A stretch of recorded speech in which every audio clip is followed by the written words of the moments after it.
Warga Karawang, Jawa Barat dikejutkan dengan jatuhnya sebuah pesawat di area persawahan. Beruntung 5 penumpang dalam kondisi selamat.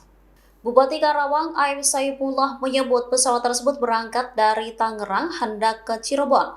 Sekitar pukul 15 waktu Indonesia Barat, pesawat berputar-putar di udara.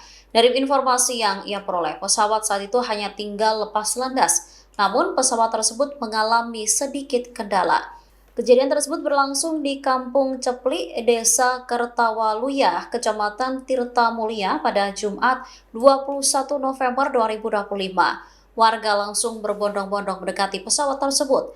Kepala Puskesmas tempat Ade Hairudin memastikan 5 orang dalam. Download Tribun X sekarang, menghadirkan lokal menjadi Indonesia.